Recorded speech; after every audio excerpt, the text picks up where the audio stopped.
Stanier0.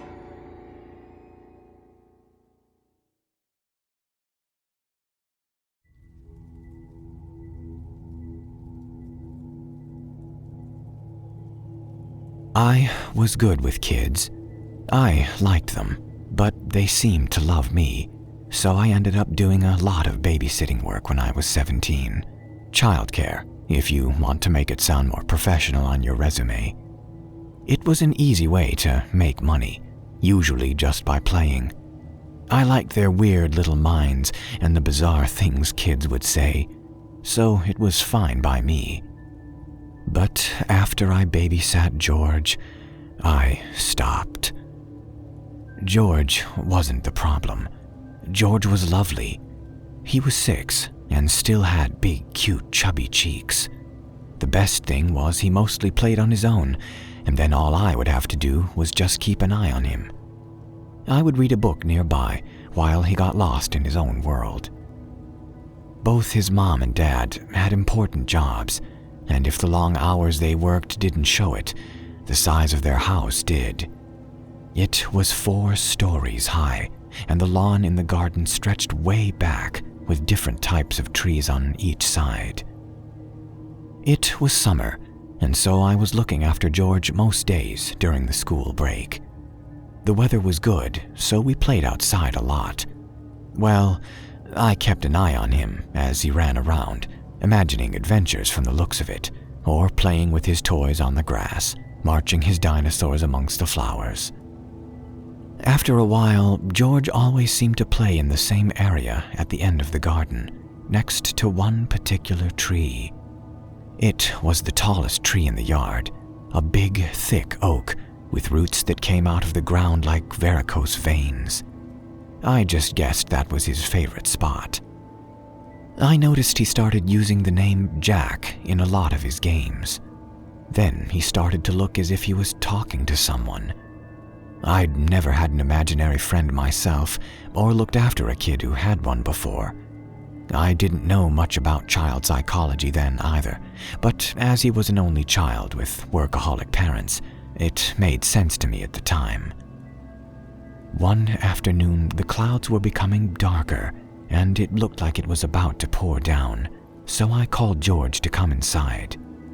He angrily said that he didn't want to, because he was playing with Jack. It took me by surprise. This was the most disobedient I'd ever heard George be. I kept my calm and asked, "Why don't you and Jack both come inside then?" George said Jack couldn't come inside because he was tied to the tree. I put on my stern voice and furrowed my eyebrows, something I hadn't had to do with George until then, and firmly told him to come inside. He looked back at the tree, nodded, and then dutifully marched in. Later that day, it occurred to me that George only said the name Jack when he was near his favorite tree.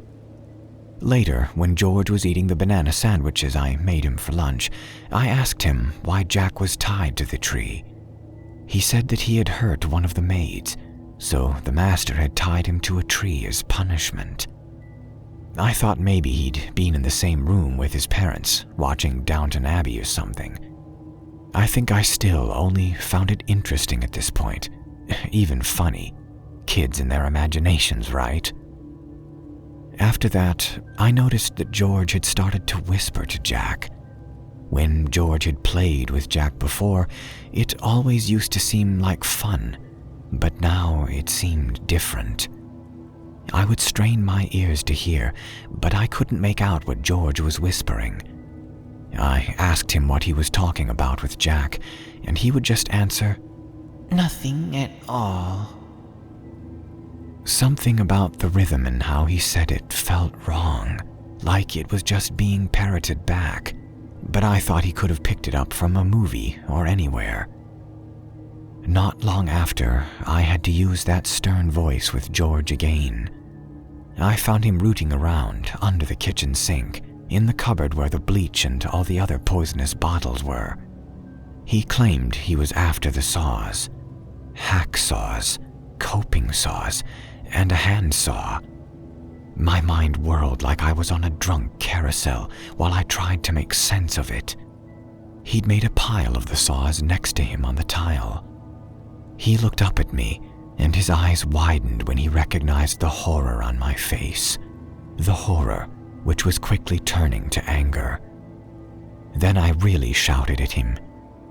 "What the hell are you doing? You mustn't ever mess with these things. They are very dangerous.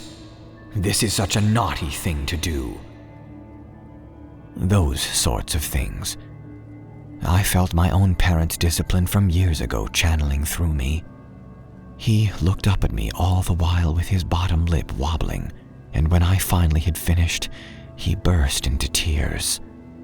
I hugged him and told him it was just because I was so worried, and that he was a good boy, really. He said that he had just wanted to help Jack. I didn't know what to do. I was no therapist, but I thought, hell, if I played along with it, maybe I could stop anything like this from happening again. "Did Jack ask you to help him?" George didn't say anything. "Why don't I talk to Jack?" "No!" George's eyes widened. "Why not? I just want to explain to him how he got you in trouble. Then he won't ask you to do it again." "No, don't. He's my friend." I didn't like how stubborn he was being, and not just because he was being difficult. He wasn't usually like this. He seemed scared. "If he is your friend, then he'll understand." I turned and started to walk to the garden. George followed behind me.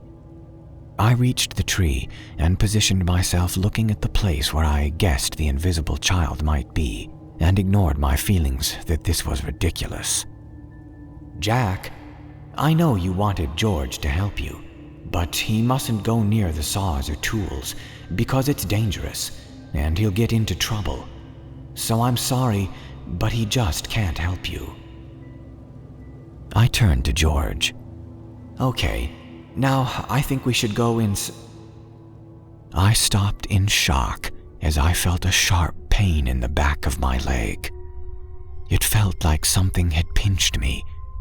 I immediately looked back, but there was nothing. Something felt bad, like the air pressure around us had dropped. And when I turned back to George, he looked like he was about to cry. "Let's go inside," I said flatly, and held his hand. The weather outside turned bad for the rest of the week, so we stayed inside. Whatever had caused that pinching feeling had made a mark, but I reasoned with myself that it was more likely an insect bite. A nasty one. Maybe. There was an old photograph I'd walked past nearly 100 times, framed and hung in the hallway of the house. I'd never stopped and properly looked at it before. It was a picture of the house staff from 1898. Amongst the butlers, cooks, and maids, there was a little boy. It might have been the contrast, or saturation from the old-fashioned photography, but his eyes seemed dark and unpleasant. My eyes ached as I focused on him for too long, as if I was waiting for him to move. I tore myself away from the picture and went to find George. 3 days later, I was tidying up when I found a kitchen knife in George's toy box. It was the biggest one from the knife block. My heart jerked like a car crash collision. I marched back into the living room, and George looked up from where he was playing on the floor. "You come with me right now," I yelled, my voice wavering and failing at every point. He followed behind me as I stomped back to the playroom. "What the hell do you think you're doing with—" I looked down, and the knife wasn't there. It was gone. I started to dig through the toys, clawing through the bears and cars, but I couldn't find it. Pain burst and spread up the back of my leg, and I snapped back up straight. I turned around just in time to see the knife hit the floor like it had been dropped. George jumped from the noise of the crash the knife made as it landed about 2 meters away from him, between us. We both didn't say anything. I felt blood trickling down the back of my leg. George burst into tears. He fought against his own sobs and managed to bawl out his words. "I'm so sorry. I let him free. I shouldn't have done it. I helped Jack get free from the tree. I shouldn't have. I'm so sorry. He's a nasty boy. He's a nasty boy. I'm sorry." I grabbed George. I grabbed his coat, grabbed my bag, and took him straight through the front door. His dad was incredibly ticked off that he had been dragged out of a meeting and called back home from work to find us sitting on the porch steps. I think he thought I wasn't noticing his eyes rolling, as I couldn't explain properly what happened. I was definitely meant to notice the dirty look he gave me when George started crying that he didn't want to go back inside the house ever again. That's when I left. I walked away down their gravel path and didn't look back as I heard George start wailing. I didn't ever go back to look after George. I was pretty sure they wouldn't have wanted me back after how unstable I must have seemed. I declined any other offers of work from other parents. I'd be lying if I said I didn't feel guilty for leaving George.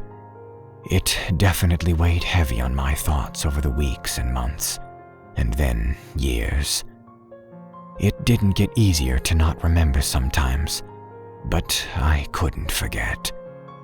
At the time, I didn't admit it to myself, but looking back, it was 100% of the reason that my choices led to me getting a degree in child psychology at the university, and now I'm doing particularly well in the field.